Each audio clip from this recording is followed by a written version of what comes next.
All right, today we're pulling over to talk about a story that gets under your skin. It's a piece of modern American folklore, one of those roadside horror stories that really taps into our deepest fears about time, reality, and what it means to be truly lost.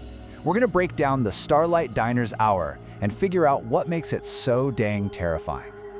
So where does it all begin? Well, like so many unsettling stories, it starts in a place that's just profoundly isolated.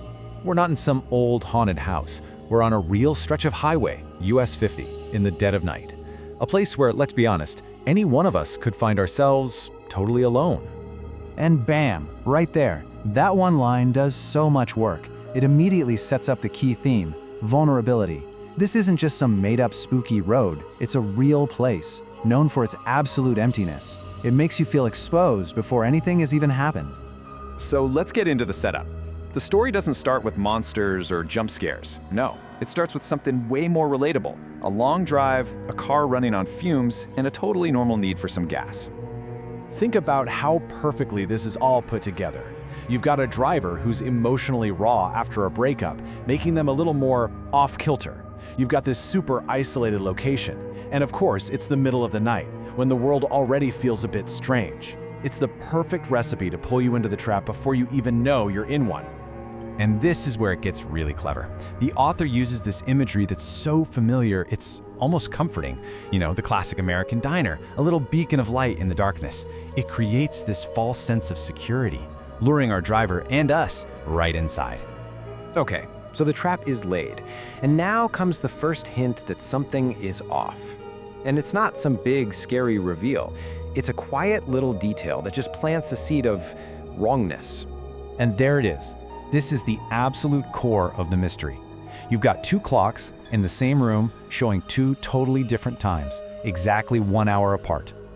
Now the driver tries to explain it away, right? Maybe it's a time zone thing or a weird signal glitch, but we know something is deeply, deeply wrong here.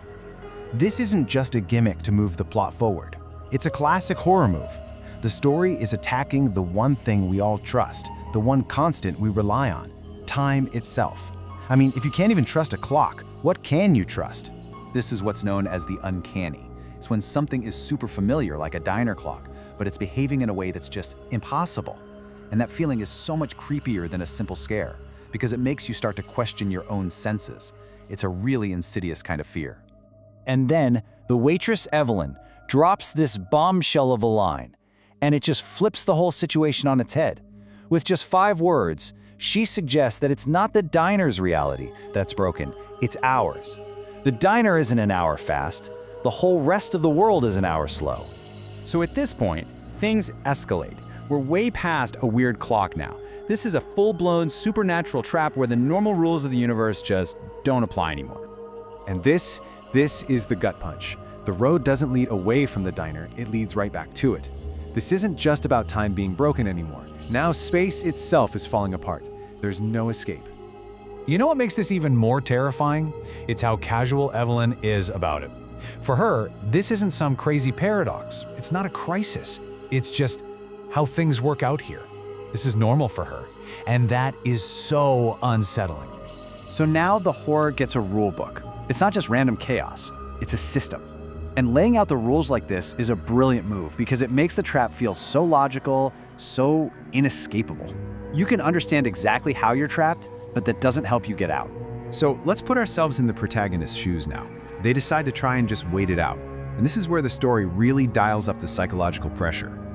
So our hero is just staring at that wall clock, trying to feel like they have some control, thinking, okay, I'll just wait for my phone's time to catch up, and then I can leave. But that phone, man, that phone is their lifeline to the real world. And it's fighting a battle it just can't win. It's lagging, it's struggling. Their connection to normal time is just slipping away, minute by minute. And then comes the part that's just so unfair.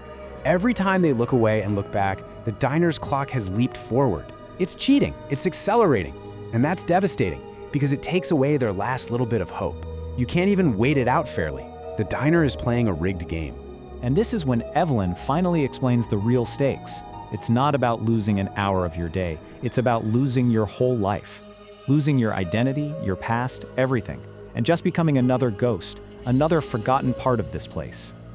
Okay, so our main character does eventually manage to get out. But the best horror stories don't just end when you escape the monster. No, the real terror is the piece of it that follows you home. This is the price of admission. It's a permanent scar. Not just a weird memory, but a literal chunk of their existence that is just gone, stolen by the diner. And you can never get that back. And to make matters worse, the world itself seems to conspire to erase the diner. You can't find it on a map. There's no record of it online. This makes the whole experience completely isolating. You can't prove it happened. You can't warn anyone. It leaves you wondering, did it even happen at all? Or am I going crazy? And then you get this final image, which is just, wow, it's so chilling.